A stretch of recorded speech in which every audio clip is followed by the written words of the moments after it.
우리는 지난 주일에 예루살렘 교회에 대한 큰 주제를 네 가지를 이렇게 생각했습니다. 예루살렘 교회는 사명을 받은 교회였다. 예루살렘 교회는 기도에 힘쓰는 교회였다는 것도, 또 예루살렘 교회는 사람을 세우는 교회였으며 예루살렘 교회는 하나님의 성령을 받은 교회였습니다 하는 것을 이 사도행전 1장, 2장 앞부분을 통해서 살펴보았습니다. 교회가 어려움을 만날 때마다, 교회가 새로운 길을 찾아야 할 때마다 교회는 자신의 머리를 쓰거나 모여서 어떤 전략을 수립하거나 어떤 새로운 것을 이렇게 하려고 하는 것보다는 첫 교회였던 예루살렘 교회를 다시 바라보는 것이 더 낫습니다. 성경에서 말하고 있는 그 교회가 어떤 교회였는지, 어떻게 했는지 그것을 바라보는 것이 훨씬 좋고 중요하고 그것이 최선의 방법이라고 생각됩니다. 성경 중심이라고 하는 것이 그런 것이죠. 우리가 어떻게 해야 되지, 무엇을 해야 되지, 이런 생각이 들 때에 교회 성경에서 말하는 그 교회는 어떻게 했는가, 이것을 보는 것이 답을 찾는 지름길이라고 여겨집니다. 이 시간에는 이 사도행전 2장 42절에서 47절에 그 예루살렘 교회 안에서 일어난 세부적인 일들, 그것을 살펴보는 시간이 되겠습니다. 지난 주일에는 예루살렘 교회의 거시적인 면을 보았다고 하면은, 오늘 이 시간에는 예루살렘 교회의 미시적인 면을 보게 되는 그런 시간이라고 하겠습니다. 이 예루살렘 교회는 이 42절에 보면 가르침을 받는 교회로 우리에게 보여주고 있습니다. 그들이 사도의 가르침을 받아 서로 교제하고 떡을 떼며 오로지 기도하기를 힘쓰니라, 이렇게 말하고 있습니다. 예수님이 제자들을 부르시고 제자들을 가르칩니다. 예수님은 소문을 듣고 몰려든 사람들에게 가르쳤습니다.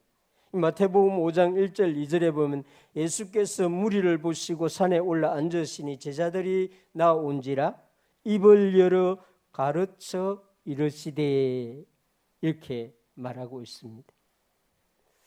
예수님은 12 제자에게 명하기를 마치시고 이에 여러 동네에서 가르치시며, 이렇게 이 마태, 마가, 누가, 요한복음에는 예수님이 가르쳤다는 사실을 굉장히 자주 반복적으로 말하고 있습니다. 예수님이 가르치신 내용은 물론 하나님의 나라입니다. 하나님의 나라의 일입니다. 하나님의 나라는 누가 통치하는지, 하나님 나라의 백성은 어떤 사람인지, 그들은 이 세상에서 어떻게 살아가야 하는지, 이런 것을 가르쳤죠. 예수님은 사람들에게 이 세상에서 어떻게 하면 행복하고 즐겁고 평안하게 살 수 있을지 그런 방법을 가르쳐주지 아니했습니다.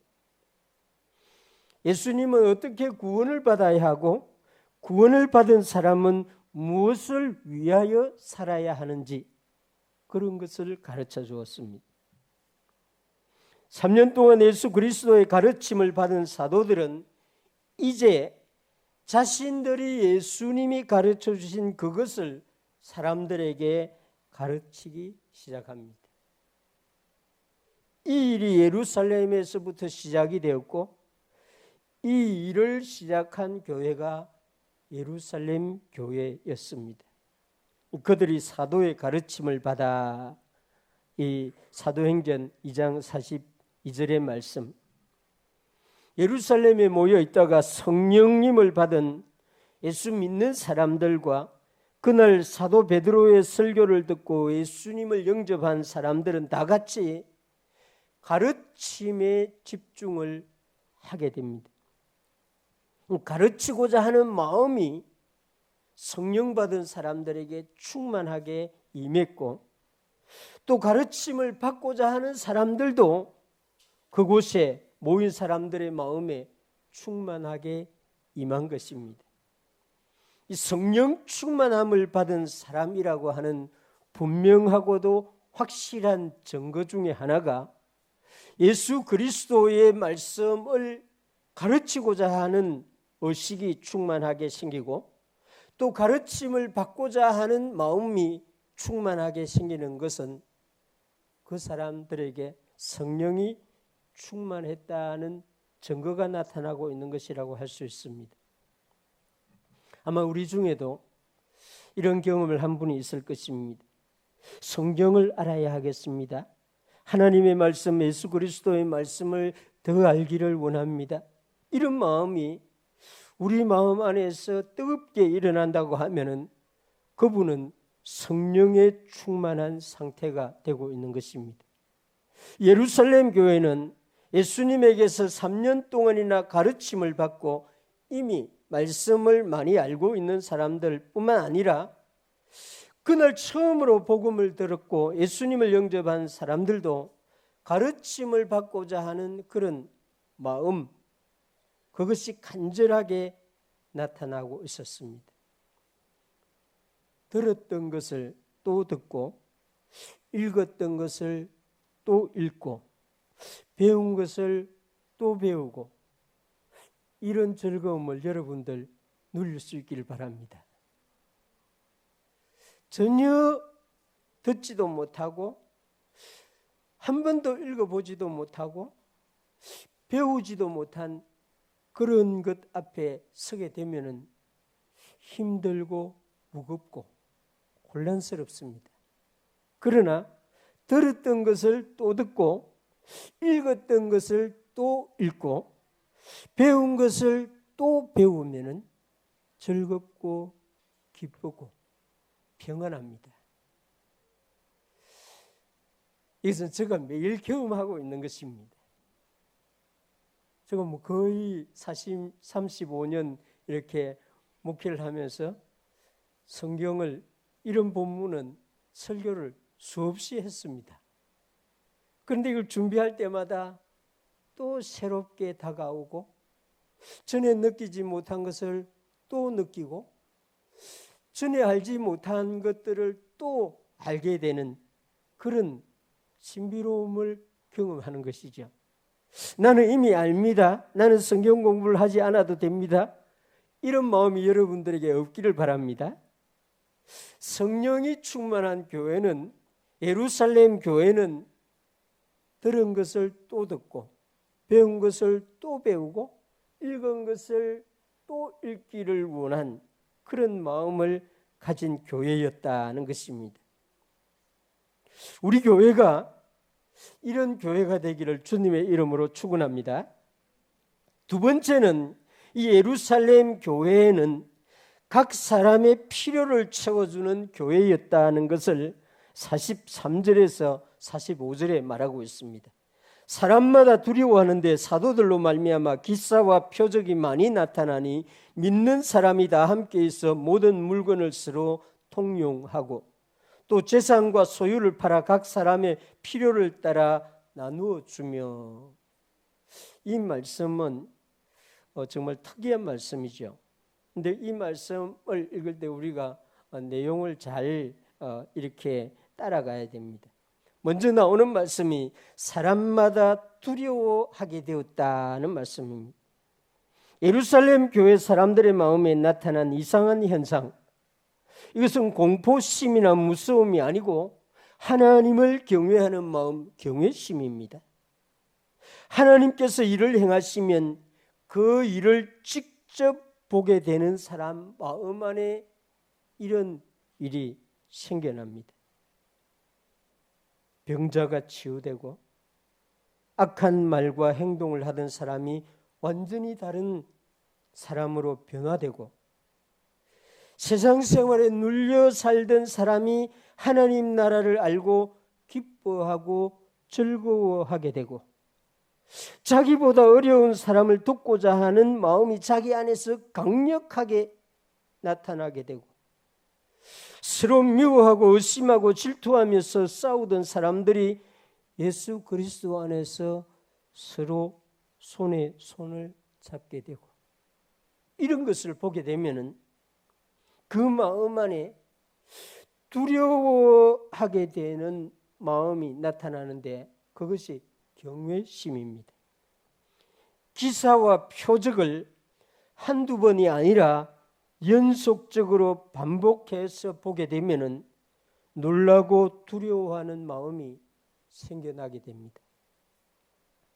우리 중에는 이러한 일들을 많이 경험하고 있는 분들도 있을 것이고, 아직 이런 경험들을 많이 하지 못하고 있는 분도 있을 것이라고 여겨집니다. 저 사람은 왜 자기 돈을 저렇게 선교사님을 섬기는 데 사용하지? 교회 왜 저렇게 많은 헌금을 하는 거지? 왜 저렇게 교회의 일이라면 나서서 시간과 물질로 헌신하는 거지? 이런 질문이 생기는 분들은 그 마음 안에 하나님에 대한 경외심, 두려움이 아주 미미한 사람이거나 없는 사람이라고 할 수 있습니다. 예루살렘 교회는 하나님의 기적과 표적을 자기 눈으로 보게 되죠. 불같은 성령이 사람들의 그 어깨에 임하는 것을 눈으로 보게 됩니다. 하나님이 살아계시며 하나님이 친히 행하신다는 것을 직접 보게 되고, 십자가와 부활을 경험하게 되고, 성천을 눈으로 보게 됩니다. 그러니 이 사람들이 두려워하지 아니할 수가 없게 되는 것이죠. 갈릴리 사람들이 그리스어로, 로마어로, 아랍어로, 저 이집트어로 말하는 것을 들을 때에 놀라고 두려움이 일어나지 아니할 수가 없습니다.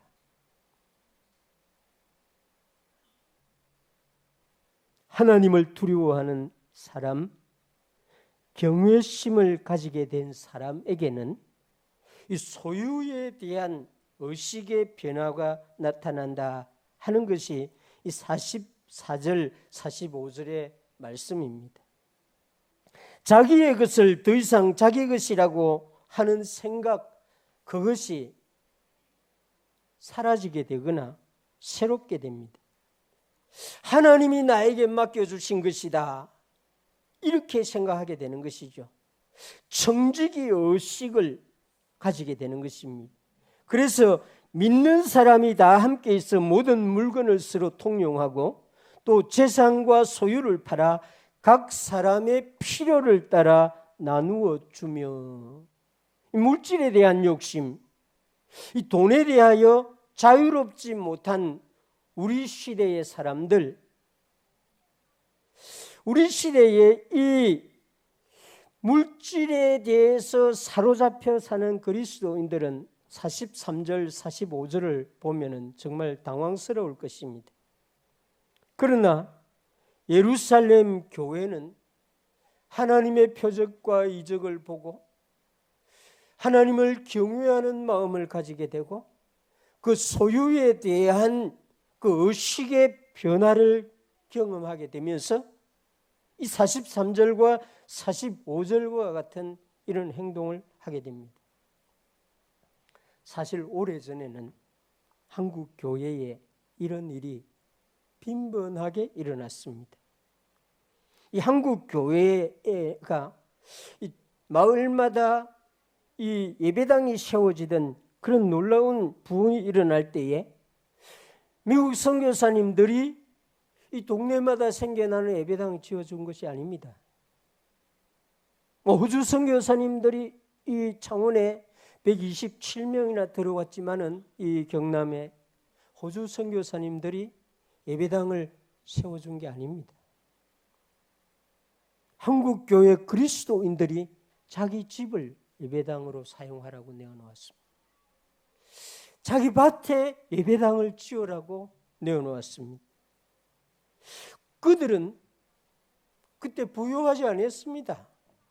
생각해 보세요.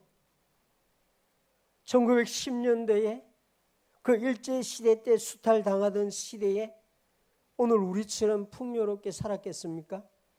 그런데 그들은 그들의 물질을 전혀 거리낌 없이 내어놓았습니다.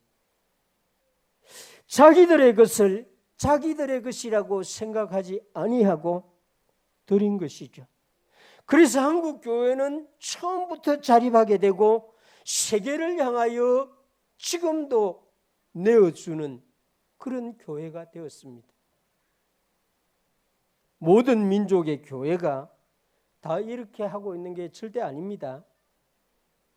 저는 선교사로 오래 살았기 때문에 각 나라마다 다니면서 그 선교 현장의 교회들을 보는 것이 저의 사명 가운데 하나입니다. 갈 때마다 너무나 안타까움을 느낍니다. 자신의 것을 하나님께 드리지를 못합니다. 내어놓지를 못합니다. 그래서 여전히 스스로 쓰지도 못하고 남에게 드린다는 것을 이해를 못하는, 한국 교회가 자기 교회를 향해서 주고 있는 것이 무엇인지 왜 저러는지를 선교사님이 말해도 잘 모르는 그런 교회들이 대부분입니다. 왜? 하나님이 보여주시는 기사와 표적을 통해서 하나님을 경외하는 그 경외심을 소유하지 못하고 있기 때문입니다. 하나님이 주신 것을 자기의 것이라고 생각하기 때문에 그 의식 때문에 주지를 못하는 것입니다. 하나님이 주셔서 나에게 있는 것을 내 것이 아니라 하나님의 것이라고 생각하게 되면 완전히 달라지게 되는 것입니다. 그래서 이 43절 45절에 재산과 소유를 팔아 각 사람의 필요에 따라 나누어 주었다고 말하고 있습니다. 한국 교회는 세계를 향해서 지금도 나누어 주고 있는 것이죠. 그렇습니다. 교회는 받는 것보다 주는 축복을 받아야 하는데 예루살렘 교회가 그것을 보여주고 있는 것입니다. 다른 사람이 나에게 주는 것보다 내가 다른 사람에게 주는 것이 훨씬 복이 있습니다. 이 복을 우리 교회가 계속해서 받아갈 수 있기를 주님의 이름으로 축원합니다. 세 번째는 이 예루살렘 교회는 모이기를 힘쓴 교회라고 말하고 있습니다. 46절에 보면은 날마다 마음을 같이하여 성전에 모이기를 힘쓰고 집에서 떡을 떼며 기쁨과 순전한 마음으로 음식을 먹고. 우리는 불과 몇 년 전에 정말 우리 인생에서 경험하지 못했던 특별한 일을 경험했습니다. 코로나 팬데믹. 지금 와서 생각하면 좀 무서운 일인데 그때 생겨난 말이 사회적 격리. 여러분들이 나이 많으신 분들이 평생 들어오면서 이런 용어는 그때 처음 들었을 것입니다. 심리학 책에서도 잘 설명되지 않는 용어를 우리는 거의 날마다 몇 년 동안 들으면서 학습했습니다. 교회 예배를 드리는 모임조차 할 수 없도록 강요를 받았습니다. 여러분, 바이러스는, 전염병은 인류 역사에 끊어진 때가 없었습니다. 흑사병, 이것도 바이러스입니다. 중세 유럽의 3분의 1의 인구를 소멸시켜버린 이 흑사병이 창궐할 때도 교회는 날마다 모였습니다. 마틴 루터 목사님이 사역할 때, 존 칼빈 목사님이 사역할 때에, 그 청교도들이 사역하던 그 현장에도 이 흑사병이 창궐했습니다. 그러나 정권이 교회를 못 모이도록 강요하지 않았습니다. 그런데 우리는 인류 역사에 유례없는 이 기독교 박해가 아닌, 목사를 잡아가고 장로를 끌고 가고 하는 그런 박해가 아님에도 불구하고 교회의 문을 닫으라고 하는 신비롭고 기이한 일을 경험했습니다. 이런 일이 다시 일어나지 않기를 바랍니다. 이때 우리는 정말 특이한 경험을 하는데, 온라인을 통해서 모이는, 인터넷을 통해서 또 얼굴을 보는 이런 경험도 했습니다. 이 공동체는 모이기를 원하는 그런 것들이 다 마음마다 있습니다. 특히 교회는 예수님을 머리로 모든 성도님들은 그 지체이기 때문에 근본적으로 헤어지거나 끊어질 수 없는 공동체입니다. 그 이전에, 우리 코로나 이전에는 정말 우리 교회도 우리 교단도 열심히 모였습니다. 한 달에 한 번씩 여전도회가 교회를 돌아가면서 모였고, 한 달에 한 번씩 또 목회자들과 사모님들이 교육자 단합대로 한 달에 한 번씩. 그래서 이 영남노회, 우리 이 노회 목회자들은, 사모님들은 한 달에 2번씩 모였었습니다. 그런데 어느 날 이것이 완전히 사라져 버렸습니다. 우리가 원하지 아니했는데 이렇게 되어 버렸어요. 오늘 우리는 너무 모이기 힘들어합니다. 모이려고 하는 의지도 희박해졌습니다. 정말 오늘 우리 교회와 한국 교회가 회복해야 하는 것 중에 가장 중요한 것이 마음을 같이하여 모이는 것이 아닌가 생각됩니다. 예루살렘 교회가 날마다 마음을 같이하여 성전에 모이기를 힘썼다. 또 집에서 또 모였다. 예루살렘 교회가 2가지 모임 형태를 가졌다는 것이 이 46절의 말씀입니다. 한 모임은 성전에서, 한 모임은 각 가정에서. 이 46절의 교회의 모임이 이렇습니다. 그리스도 예수님을 믿는 사람들, 성령님을 받은 사람들, 그리스도 예수님의 말씀을 가르치고 배우려는 사람들이 예루살렘 성전에 날마다 모인다는 것은 1세기에 이 성경에 나오는 이 본문에 우리가 생각하는 것과는 전혀 다른 상황이었습니다. 유대교를 믿는 사람들이 모이는 것과 예수님을 영접한 사람들, 성령을 받은 사람들이 이 1세기 지금 예루살렘 성전에 날마다 모인다는 것은 위험한 일이었습니다. 아마 예루살렘 성전 안에서 모여서 공부를 하지는 못했을 거예요. 베드로와 요한이, 야고보가 예수님처럼 예루살렘 성전 어느 모퉁이에서, 마당에서 사람들과 모여서 하나님을 찬송하고 성경을 가르치고 배우고 이랬을 것입니다. 그러나 분명한 것은 그들은 날마다 성전에 모이기를 힘썼다고 말합니다. 2번째 모임은 집에서 모이는 모임입니다. 집에서 떡을 떼며 기쁨과 순전한 마음으로 음식을 먹고, 예루살렘 교회가 예루살렘 성전에서 예수님이 제자들에게 주신 성찬식을 하기는 어려웠을 것입니다. 생각해 보세요.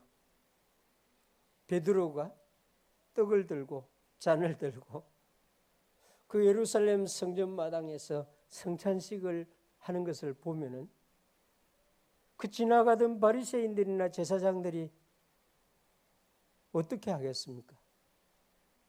불가능한 일이죠.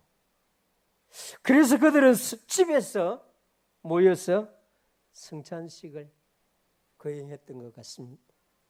48절에 집에서 떡을 떼며 기쁨과 순전한 마음으로 음식을 먹고, 교제가, 그리스도 예수님과 성도와 성도의 교제가 가정에서 이루어졌다는 것입니다. AD 70년이 지나고 예루살렘 성전은 지상에서 소멸합니다. 디도 장군이 예루살렘 성전을 완전히 흔적을 없애버립니다. 그리고 유대인들 중에 예수 그리스도를 믿는 제자들까지도 다 흩어지죠. 이때부터 기독교는 매일 새벽에 또는 매일 밤에 곳곳에서 모여서 예배를 드립니다. 박해가 극심하던 그런 시기에는 카타콤이라고 하는 무덤 속에서 매일 모입니다. 그리고 기독교 자유가 주어지자 이제 성전 예배당을 지어서 예배당에서 매일 모이기 시작합니다. 우리도 그렇습니다. 월요일부터 금요일까지는 새벽마다 모이고 토요일도 또 모이고 주일도 모이고. 예수님을 믿는 사람들은 이 모이는데 힘쓰는 사람들입니다. 예배를 위한 모임뿐만 아니라 교제를 위한 모임도 마음을 같이 한다. 우리 교회도 이 예루살렘 교회와 같이 모이기를 힘쓰는 교회, 모이기를 힘쓰는데 합력하는 그런 교회가 계속해서 되어가기를 주님의 이름으로 축원합니다. 예루살렘 교회의 네 번째 이 미시적인 내용 네 번째는 세상 사람들에게 칭찬을 받는 교회였다고 하는 것입니다. 사도행전 2장 47절을 보시기 바랍니다. 하나님을 찬미하며 또 온 백성에게 칭송을 받으니 주께서 구원받는 사람을 날마다 더하게 하시니라. 교회가 하나님을 찬미하는 것은 지극히 정상적인 일이죠. 이거는 거의 자동적으로 됩니다. 모이면 우리는 예수님을 찬양하고 하나님을 찬양하고, 이거 누가 하라고 해서 되는 일이 아니고 우리 마음에 하나님을 찬양하는 영이 활동을 하기 때문에 일어납니다. 그런데 교회가 세상 사람들로부터 칭송을 받는다는 것은 특별한 일입니다. 오늘 이 나라의 교회가 이 세상 사람들로부터 어떤 평가를 받고 있습니까? 교회 다니지 않는 사람들이 교회에 대해서 뭐라고 말을 하고 있습니까? 교회에 대하여 좋게 말합니까? 교회에 대해서 나쁘게 말하고 있습니까? 예수님을 믿는 믿음을 가진 청년들이 교회를 떠난다고 하고 있습니다. 그 이유가 무엇일까요? 교회 다니고 있는 것이 자랑스럽다고 느끼면 그런 일이 일어나지 않을 것입니다. 이 땅의 교회들이 왜 이렇게 되었을까요? 하나님을 찬미하지 못하고 있기 때문일까요? 예수님을 바르게 믿지 못하고 있기 때문일까요? 그렇지는 않은 것 같습니다. 교회 다니시는 분들 보면은 다 개인적으로 잘하고 있습니다. 그런데 왜 그럴까요? 교회 밖에서 사는 삶이 문제가 아니겠습니까? 교회 안에서와 교회 밖에서의 삶이 다르기 때문에 그런 현상이 나타나는 것이 아닐까요? 교회는 역시 다르다. 교회 다니는 사람들은 역시 우리와는 다른 사람이구나. 예수 믿는 사람들은 역시 약속을 지키는 사람이구나. 세상 사람들이 이렇게 교회를 말한다고 하면은 그 교회는 거룩성을 세상에서 유지하고 있는 교회라고 할 수 있습니다. 예루살렘 교회는 자기들이 모여서 하나님을 찬미하고 세상 사람들 가운데에서도 빛을 나타내었습니다. 바르게 한 것이죠. 미워하는 사람을 품어주고 자기를 비난하는 사람들을 비난하지 아니하고 다른 사람들보다 더 열심히 일을 하고 다른 사람들보다 더 늦게 그 일터를 정리하고 떠나고 이렇게 하니까 세상 사람들이 저 사람들이 도대체 어떤 사람들이지? 관심을 가지게 되고 저 사람들은 특별한 공동체의 일원이구나 하는 것을 알게 되고 저 사람들은 예수님을 믿는 사람이구나 하는 것을 알게 되고 그 예루살렘 교회를 온 백성이 칭송하더라. 할렐루야. 여러분들, 우리 용지 이동유 마을의 사람들이 우리 교회를 어떻게 생각하는지 여러분 여론을 좀 들어보시기 바랍니다. 우리 아이팍, 우리 더샵에 일하시는 분들은 거기 일하시는 분들은 우리 교회를 좋게 보는 것 같습니다. 제가 듣기로는 그렇습니다. 뭐 사는 사람들이 이 더샵에 사는 사람들, 아이팍에 사는 사람들이 우리 교회를 어떻게 말하는지 여러분들 좀 듣고 저에게 알려주시기 바랍니다. 우리를 좋게 말하면은 감사하고 우리를 좋지 않게 말하면 우리는 반성하고 새롭게 되어야 되는 것입니다. 예루살렘 교회는 온 백성에게 칭송을 받았다고 말하고 있습니다. 그들은 예수님을 모르는 사람들이고 예수님이 가르치신 진리를 알지 못하는 사람이고 관심도 없는 사람들입니다. 그들은 교회에 가려고 하는 의지도 없는 사람들입니다. 그러나 그들은 예루살렘 교회에 모이는 사람들을 보고 저 사람들이 모이는 공동체는 괜찮구나. 그렇습니다. 세상에 감동을 주는 교회가 되어야 됩니다. 세상 사람들을 감동시키는 그리스도인들이 되어야 합니다. 한국에서 한국 우리 작가들이나 한국 우리 이 책을 쓰는 저자들의 책들보다는 저는 미국이나 영국의 저자들이 쓰는 책들을 많이 봅니다. 그분들 확실히 이 필력도 좋고 이 논리적이고 체계적이고 목표를 정확하게 설명하는 능력도 있는 것 같아서 이 책을 선택할 때 제가 주로 그런 걸 선택하는데 그 책을 보면 지금 사회를 말하는 그런 책들이 많이 있는데 가정, 뭐 유럽 사람이니까 교회, 학교, 정부, 이 기업체 이런 공동체를 설명하는 그 책의 내용들에 보면은 유일하게 소망이 있는 공동체는 교회라고 말합니다. 특이합니다. 뭐 유럽의 가정 여러분들이 상상하는 것과 비슷합니다. 유럽의 정부가 완전히 혼란스럽습니다. 뭐 기업은 완전히 돈을 위해서 가는 그런 곳입니다. 학교는 뭐 그렇죠. 뭐 우리 한국 학교도 지금 거의 그런 수준으로 지금 달려가고 있습니다. 그런데요, 교회에는 소망이 있다고 그분들이 말합니다.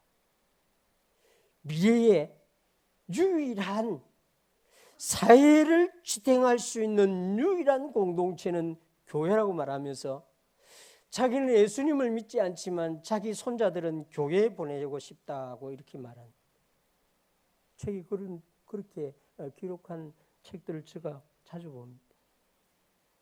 그렇습니다. 교회가 부족한 점이 많지요. 세속화되었지요. 그럼에도 불구하고 이 세상에 있는 공동체 가운데에 교회야말로 소망이 있는 곳이다 하는 것입니다. 그 소망을 확실하고도 분명하게 보여주는 교회가 예루살렘 교회입니다. 그들은 예수 그리스도와 그 가르침을 배우려고 힘을 쓴 모습들을 우리에게 보여주고, 그들은 각 사람에게 필요한 것을 제공하고 나누어 주려고 예를 쓰고 있는 모습을 우리에게 보여주고, 그들은 성전에서든지 집에서든지 모여서 교제하고 교제하기를 힘쓰는 모습들을 우리에게 보여주고, 그들은 세상 사람들로부터 칭찬을 받을 수 있는 경지까지 나아가고 있는 것을 우리에게 보여주고 있습니다. 우리 창원 시민교회도 이런 교회를 따라가는 그런 교회가 되기를 주님의 이름으로 축원합니다.